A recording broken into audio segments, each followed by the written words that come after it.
Good afternoon, brothers and sisters and fellow workers and the striking QPWSIB members.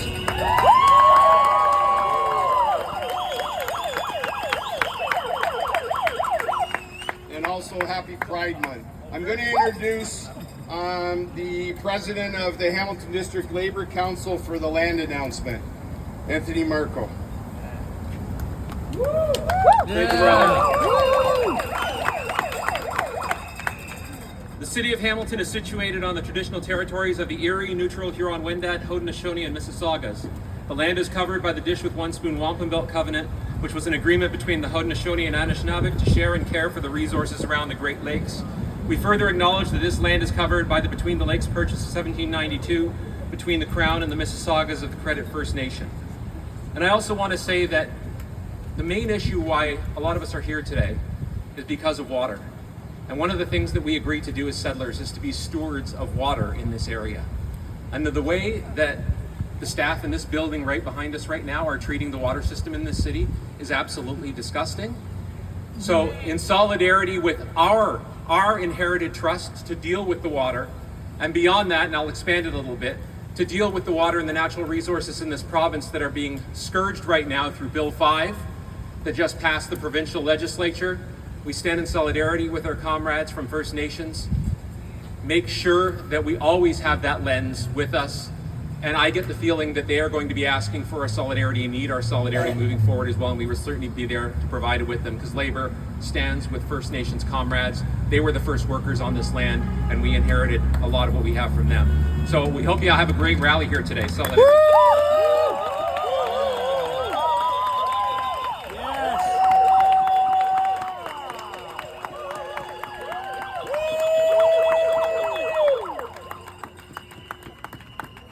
Thanks, Brother Marco. It's time the city of Hamilton paid attention to its valued employees. My name is Greg Hoth. I'm the business manager for the IUOE Local 772. And most people say, who the heck is IUOE? And we're actually about 430,000 members strong. Today, we're here, 54 members, licensed operators and licensed trades that run our water and wastewater are on strike, and it's a strike that simply is not necessary. 20 years ago, over 20 years ago, when the city privatized the disastrous privatization of the operation, when they made a decision to take it back, these issues that are here today, every councillor and the mayor I had private meetings with, they were made well aware these issues had to be addressed someday. 8 years ago, this group of employees prepared for what they knew would be an inevitable strike, which is really unfortunate. 4 years ago, we put the city of Hamilton on notice. We're gonna have two issues. That's all there is, two issues. We're coming and we're prepared to strike if you don't address them. We have an internal parity issue with City of Hamilton workers that require much less certification and are paid $3 more an hour. Shame!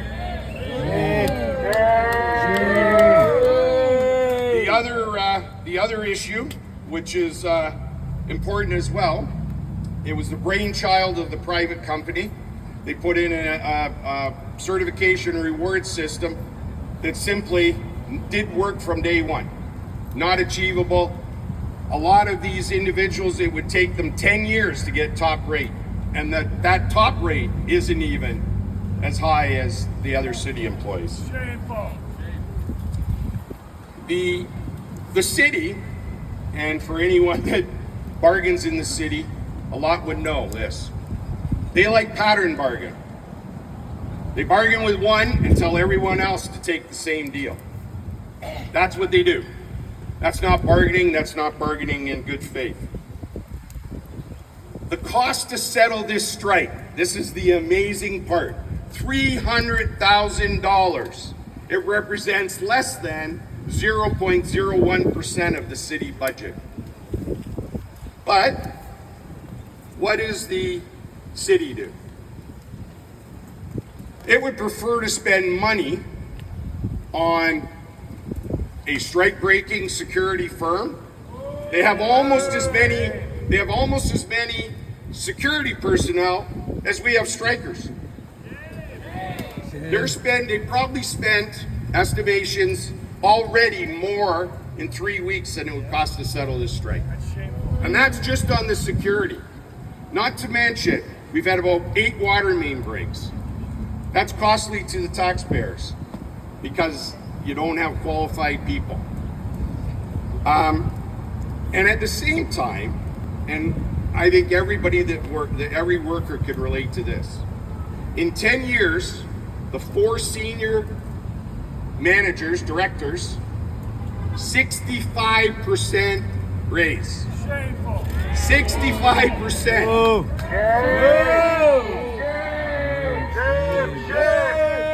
More than 30% in the last few weeks. 30% raise for those, but we don't have 300,000 for 54 workers that keep the drinking water safe and our wastewater. Check the sunshine list of Hamilton. Yeah. You'll see it. It's real. We're not kidding here. It's pretty significant. And you know, I mean, we would all agree wastewater affects every single Hamiltonian. From Flamborough to Stony Creek, from Glanbrook to the lake. You would think the city would give a damn. No, what does the city do? So just one example. We attended council because they won't talk to us. And they spent, in 5 seconds, $900,000 to put a music hall in a church, and the money's going to the private company. Shame. Same day, they don't have $300,000 for 54 workers. It is a shame. Everything about the city is a shame. You know, all of our fights every day are about fair wages, market wages, fairness in the workplace. You know, we all got to keep up with inflation, and they have no problems giving themselves a 30% raise. You know, this bar unit, and the other part that is rather baffling for me. We're not even talking market. If it was market comparable to other municipalities, it would be even more. They're even lower still than the other municipalities. All they're asking for is fairness within the city of Hamilton. That is not too much to ask for. We're undermanned. We can't attract, we can't retain. We've got a revolving door. We have postings that have been up for 12 months, they can't get an applicant. So this fight is the right thing to do, I'm sure, just as your fight is as well.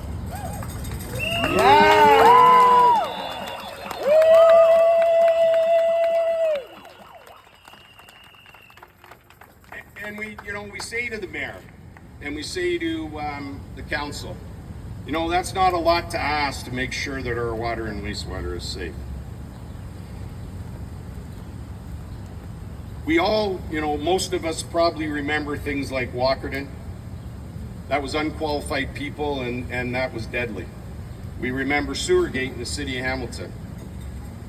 The problem with putting a body in a seat at that facility is you can have a body in the seat, but these are split-second decisions. You make a mistake, it's too late. Something's gone to the creek, something's gone to the lake, or somebody's drinking water that maybe isn't compliant with the laws of Ontario. You know, the first week we were on strike, Stony Creek ran out of water. What did the city say? Planned maintenance. Ooh. And that was BS. Liar. And that's what we call them. And they're on CH saying it was planned maintenance, nothing happened, people didn't run out of water. People had brown water. If they didn't run out, they had brown water. And we had all those water main breaks. It's just not acceptable. And the issue is the council. You know, we heard this comment. If you could imagine an HR person, a senior HR person making this comment. We can't give you more. What would we tell CUPE? We're talking about CUPE 5167, the big local in the city. We can't give you more, because what would we tell CUPE? CUPE bargained first, everyone else is asked to take the same deal. And that's shameful. That's their answer. We have a strike, not because they won't pay the $300,000. We have a strike because they're worried about what to tell CUPE in a year and a half when they go to the bargaining table. That's what this is all about. And that's actually what HR said at the bargaining table, if you can imagine that. So we ask you to call the councillors, call the mayor. They won't return any of our calls. They won't give us standing. They won't allow us to address them. And it's only going to be pressure from the city. You know, we stand with all workers. It's the right thing to do. And we support all your battles. Both, as I mentioned, the CUPE group that's on strike with WSIB, Cup W, we know they're having their struggles. And that we ask that you stand with us as well, because this is a pretty important issue. And demand honesty from the city. Every time they go on the news, everything in the media is simply not true. And they continue to tell people there's nothing wrong. Even the story, if you might have heard about us holding up buses. We didn't hold up any buses. We did an information picket and we gave the drivers a flyer as they left. The drivers spoke to us. We didn't hold anyone up. The city knows that. The city's got the video footage. What did the city say on TV on CH? We held the buses. You all heard it. They blame the workers, which is typical, and they continue to do so. So we ask you to ensure that the city of Hamilton is honest in its communications. And really, we ask the media, challenge them. We give you the evidence, challenge them.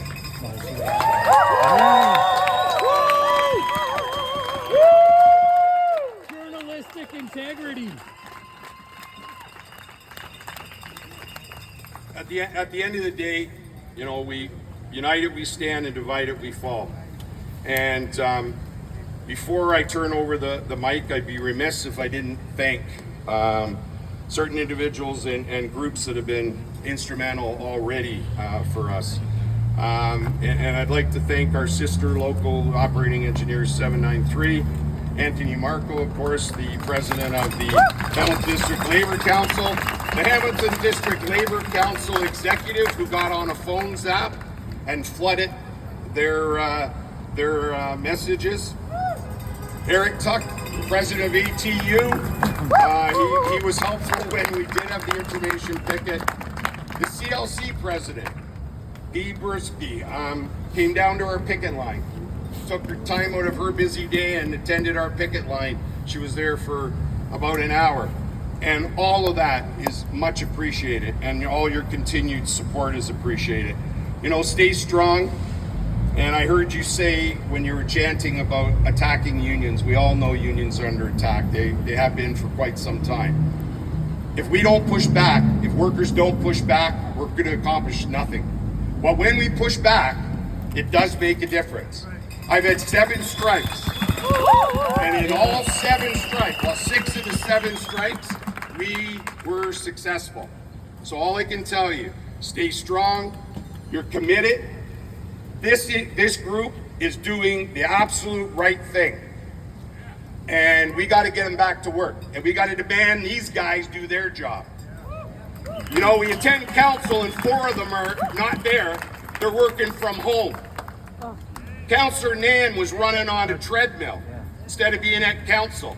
Mayor Horvath, she couldn't come to council because she has a broken arm. One of our guys said, but there's nothing wrong, and I won't say what he said, nothing wrong with your 2 legs. But it's true, and we got to hold him accountable. Thank you very much, and next I'm going to bring up Brother Marco, and he's going to address the group as well, and then we have a few other speakers. Thanks. Solidarity. Sisters, brothers, and comrades. This is what solidarity looks like in the city of Hamilton.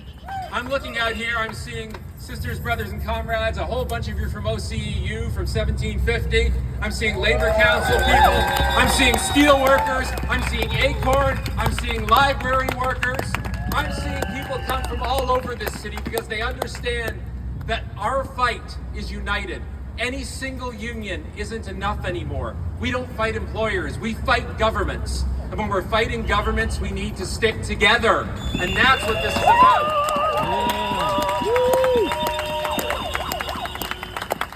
I'll be honest with you, I called up the Ontario Federation of Labour yesterday from my Labour Council position. I said, do you have a contact for the 1750 president? Because I know a lot of your local people here are on the strike line. They're going to probably have to call. And I said, I'm going to text them and say, hey, we would love some solidarity to come out to this rally today. The response, I'm on it. That's it, I'm on it.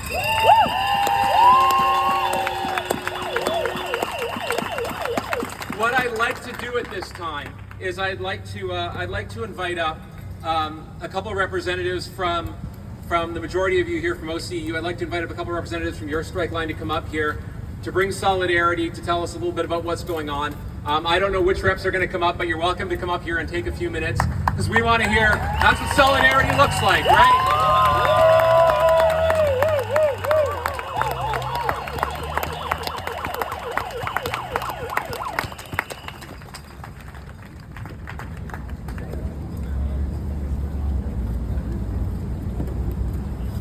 Thank you for inviting QP 1750 to stand with you today. We see you, we honor your stand, and we are proud to be here beside you. Your fight isn't just about wages. It's about respect, about standing up when an employer tries to replace skilled essential workers rather than pay them fairly. At the WSIB, we are here in that fight too. The WSIB is outsourcing jobs to U.S. companies.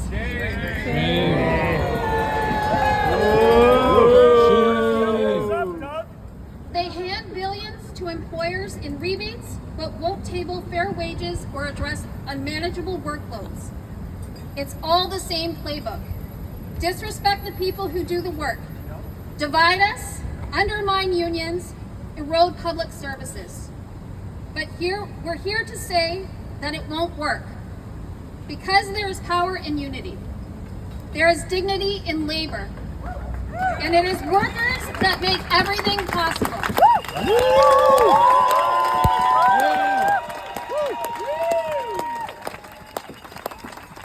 They may try to divide us by sector, by union, by job title. But we know the truth. An injury to one is an injury to all. And no one is free until we are all free. We are fighting different battles on different fronts, but it is one struggle. And we will win it the only way we ever have, together.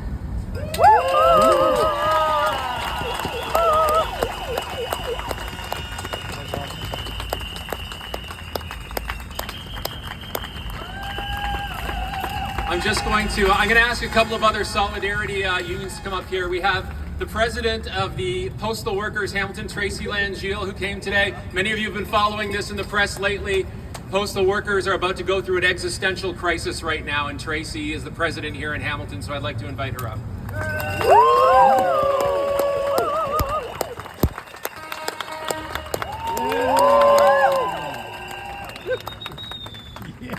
Good afternoon.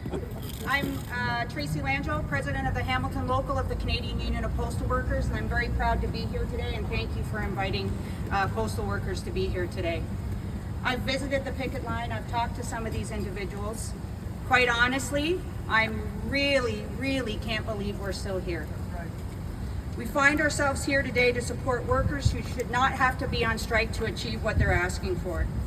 We are here as labor to support labor in a city where the values of labor run very deep.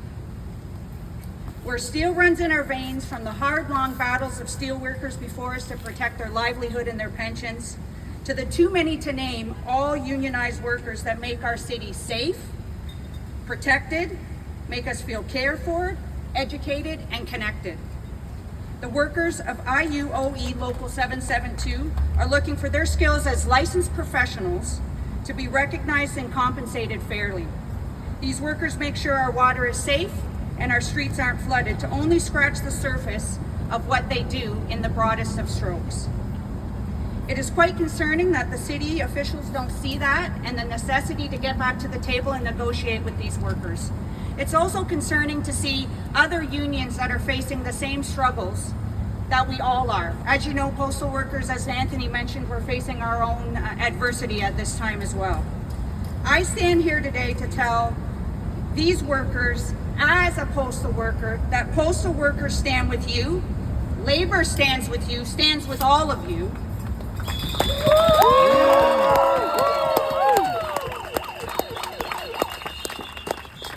We also stand here today to make sure that the citizens of Hamilton hear us, so they stand with us as well. Don't be convinced that what you are asking for, or any of us are asking for, is unreasonable. We have to stop letting ourselves be convinced it's a race to the bottom. It's not. We have to remain strong in our resolve that it is about raising all tides. We deserve better, and so does everybody else. I'm going to do a chant, and when I say, what do you want? You're going to say a contract, and when I say, when do you want it? You're going to say now, okay? All right.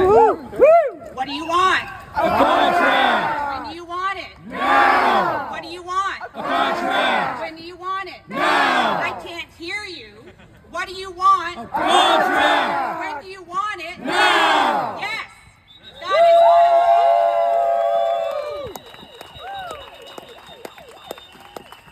what I'm going to echo some of the sentiments of the people you've heard speak before me when I say, when we fight together, we are stronger, and we fight for everyone. The struggle continues. Thank you.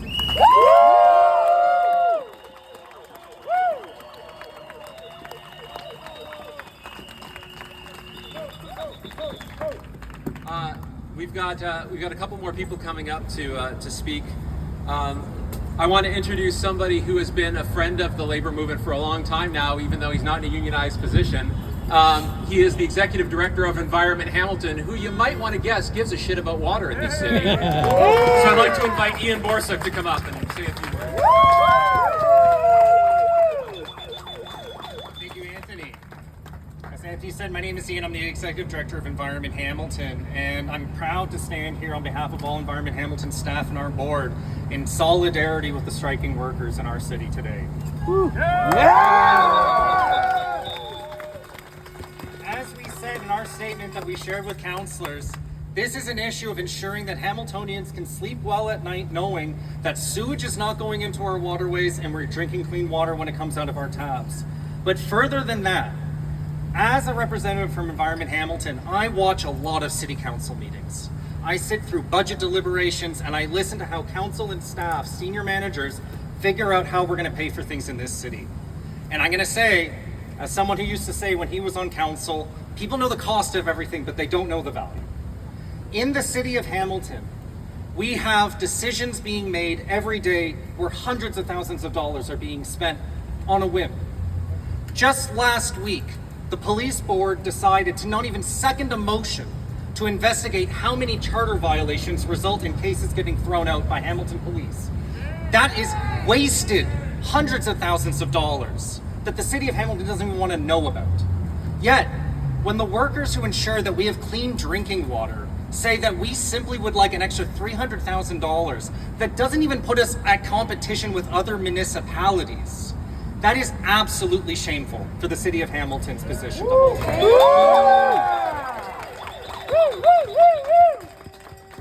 I want to say, as someone who doesn't represent labor, when Environment Hamilton stood in solidarity with these workers, our membership stands in solidarity with them too.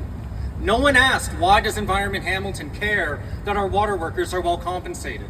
No one asked us, why are you weighing in on this? Because they understand the value that these workers bring to us every single day in the city of Hamilton, and they deserve the respect and basic compensation for that. So we absolutely stand in solidarity with you, and we echo the calls that have been made by other speakers, but we have to demand better. We have to demand better from the city of Hamilton because we are on the cusp of austerity becoming the norm. across all sectors in this city. And this is where it starts, and this is where it ends, when our workers who work to ensure that we have clean drinking water and that our environment isn't polluted are well compensated and treated with respect and fairness. Thank you.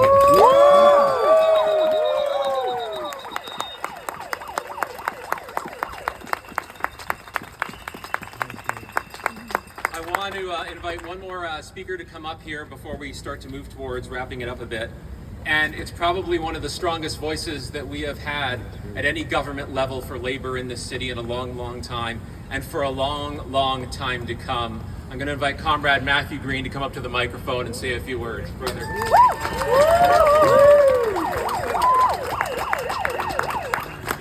Sisters, brothers, and siblings, my name is Matthew Green, and I am a recovering city councilor. And I pulled up to City Hall many, many times, but today was something special. You know why? Because as I rounded that corner, I could hear a chant, and I knew I was in the right place. And that chant was a question. The question was, what's disgusting? What's disgusting? What's disgusting? And I watched dozens and dozens and dozens of public sector workers come here in solidarity, not to center their issue, but to stand by 54 workers.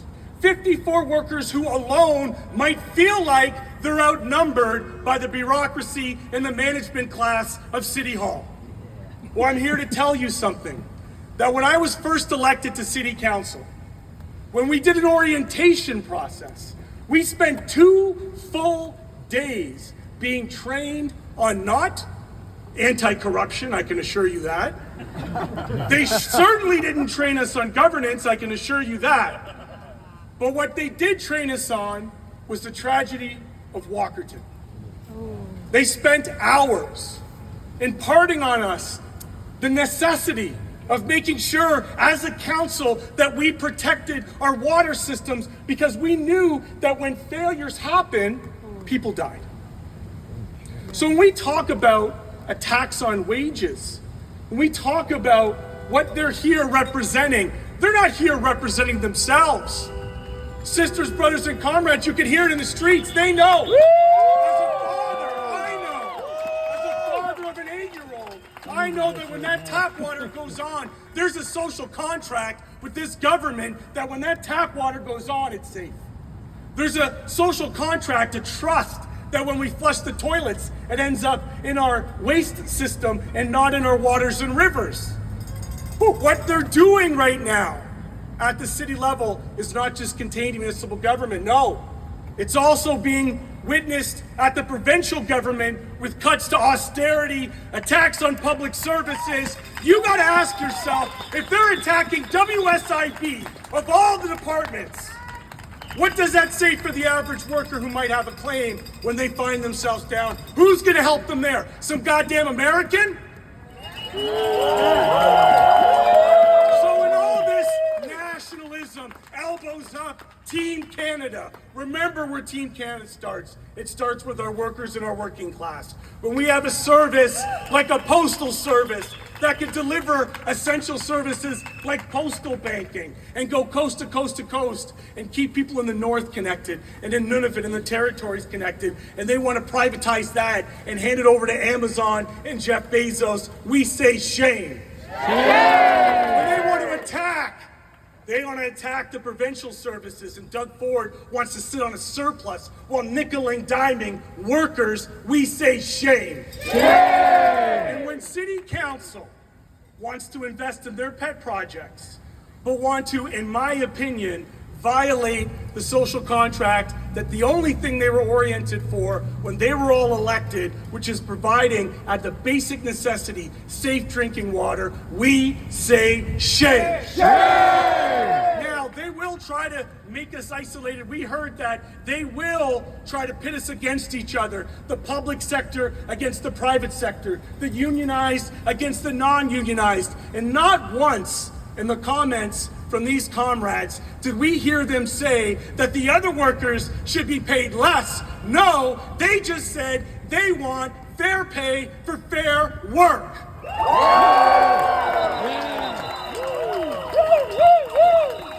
And why today matters. Because this is just the start. Make no mistakes about it. There is going to be an onslaught against public services, against your wages, your benefits, and your pensions. There is going to be private sectors claiming bankruptcy. They will take advantage of the economic uncertainty to drive your wages down. And I'm here to tell you this as somebody who spent 6 years on the Hill. That the choice between two conservative governments, even if one wants to call themselves the Liberal Party, will result in the same outcome, which is a death by 1,000 cuts. And when they're cutting federally, that results in lower transfer costs to the province. And when you have people like Doug Ford, who want to sell off our public services and waive development charges so the development class and the real estate class and the banking class of this country can make off like bandits, they're only doing that because they're simultaneously picking your pockets.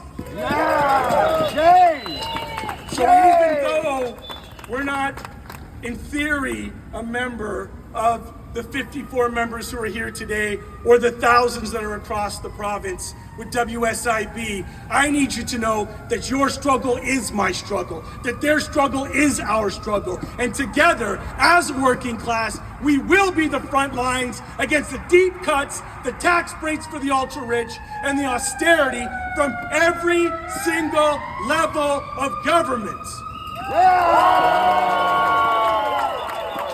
In our dozens, and in our hundreds, and in our thousands, if we don't get it, if we don't get it, if we don't get it, if we don't get it, thank you so much. Solidarity, everybody here. Know that you're not alone. The city is here behind you. The workers are here behind you. And we're in this fight. Thank you so much. Solidarity, comrade.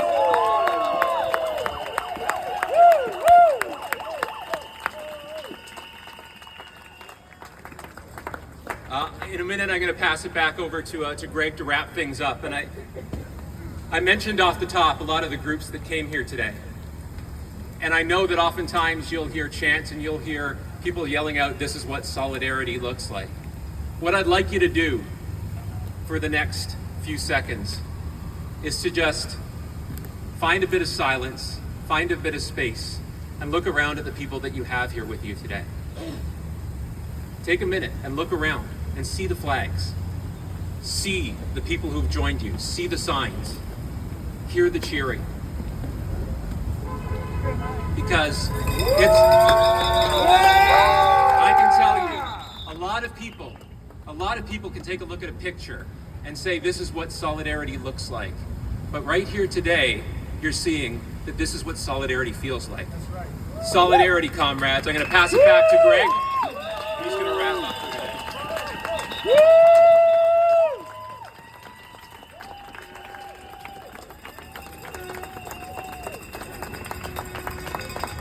Wow, all I can say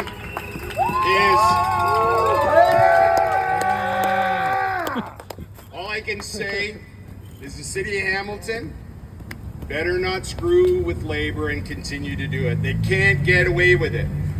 Our employers, WSAB can't get away with it. The Postal Service can't get away with it. We can't continue to allow it. Because I know Ian mentioned about attending council. I attend too many council meetings as well. And everything they do is pet projects. And they're fine. But then when it comes to major issues in the city like water, wastewater, the homelessness, the workers, who thinks about the workers? No one except the workers. And if we don't stand up, we get nowhere. And I'm telling you, this group already told the city of Hamilton, we'll see you at Christmas. They will not give in. They're not wavering, not one bit.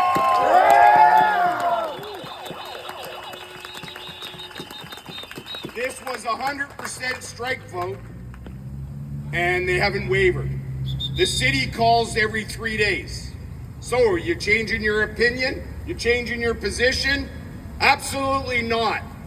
What do they report in the news? we won't come back to the bargaining table. We told them, you know what it takes to settle. When you call us, we're back. We got to get the workers back now before we have a disaster. Because I'm telling you, there's not enough qualified people in there. There's 2 managers sleeping there 24/7 to try to make sure things are okay. And they are simply not. One mistake and we got a disaster. And we got to get the city to listen. $300,000. This is over. It's a disgrace, and the city's a disgrace. Mayor Horvath was around 20 years ago. She was one of the ones that stood up and spoke out about the private operator, how it ran. We have to have qualified people. You got to pay the workers, she said. Councillor Jackson, Councillor Clark, 2 others, Councillor McMeekin. All 4 of them are aware and silent. And the only way we're going to get through is public pressure. And this group of workers has been all over the city, picketing everywhere we can think of. The city says we don't know where you are or when you're there. But as I said when I started, there's more security guards in the city of Hamilton than there is picketers. And the city's lodging them at the Sandman Hotel in Centennial.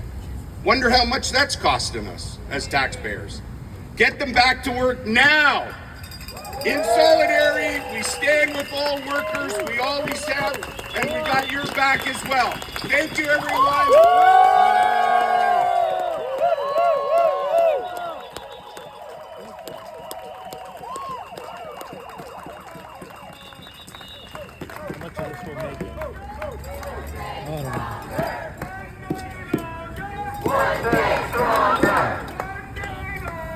One day stronger. One day stronger.